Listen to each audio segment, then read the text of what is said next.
Assalamualaikum warahmatullahi wabarakatuh. Jadi kali ini saya akan menjelaskan tentang sejarah munculnya uang.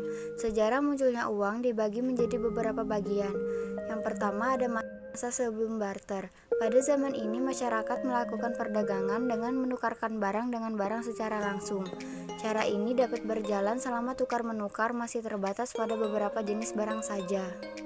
Yang kedua ada masa barter. Barter yaitu pertukaran barang dengan barang. Ternyata ada banyak kesulitan untuk menemukan barang yang dapat diterima umum dengan nilai pertukaran yang seimbang untuk digunakan sebagai alat tukar. Merujuk pada uraian di atas, dapat disimpulkan bahwa kesulitan-kesulitan sistem barter diantaranya: yang pertama, sulit menemukan barang untuk kebutuhan yang mendesak. Yang kedua, sulit menentukan perbandingan barang yang ditukarkan. Yang ketiga, sulit memenuhi kebutuhan yang bermacam-macam.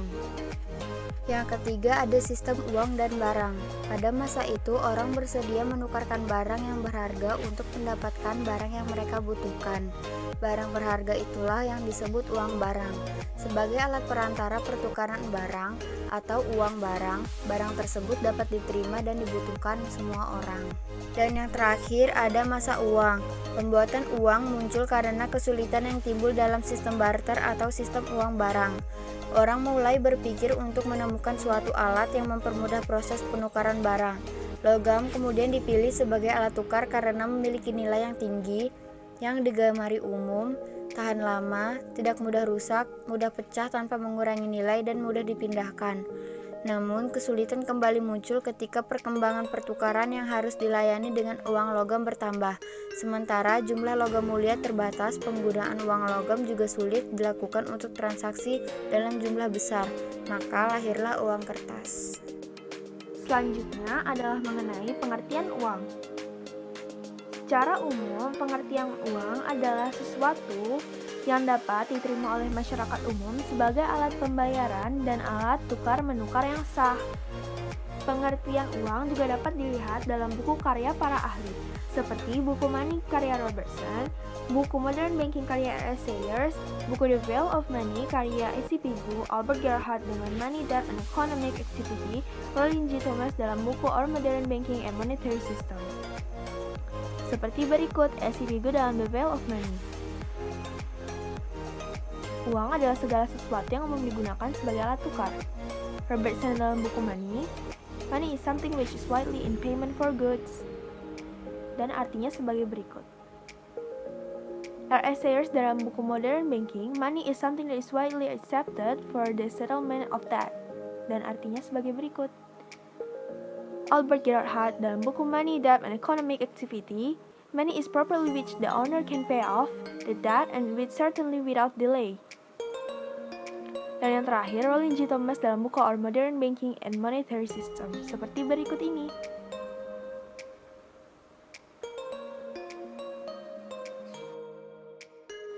Namun, bertitik tolak seperti definisi sebelumnya, dapat disimpulkan bahwa uang adalah suatu benda dengan satuan hitung tertentu yang dapat digunakan sebagai alat pembayaran yang sah dalam berbagai transaksi pada wilayah tertentu dan keberadaan serta penggunaannya sesuai dengan peraturan perundang-undangan yang berlaku. Materi terakhir dari penjelasan jenis uang adalah syarat sah uang. Suatu barang dapat dikatakan sebagai uang jika telah memenuhi beberapa syarat dan ketentuan yang berlaku.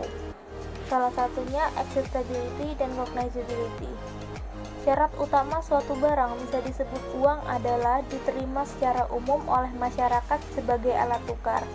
Itulah yang dimaksud dengan acceptability. Setelah itu harus diketahui secara umum dengan kegunaan untuk ditukarkan menjadi barang atau jasa. Dan itulah yang dimaksud dengan cognizability. Syarat selanjutnya adalah stability of value. Manfaat uang ialah nilai dari uang itu sendiri. Maka dari itu diperlukan usaha untuk menjaga nilai uang tetap stabil. Jika nilai uang itu sendiri berfluktuasi, maka uang tersebut tidak akan diterima secara umum. Selain itu pula, nilai tukarnya pun akan melemah dan menyebabkan harga-harga bahan pokok sehari-hari melonjak tinggi. Setelah itu ada elasticity of supply. Jumlah uang yang diedarkan harus mencukupi kebutuhan dari dunia perekonomian. Jika bank sentral tidak mampu menyediakan uang dengan jumlah yang dibutuhkan, maka akan membuat berbagai macam kegiatan ekonomi macet dan terpaksa pertukaran pun akan dilakukan dengan sistem barter. Setelah itu ada portability, ada durability, visibility. Setelah itu ada security.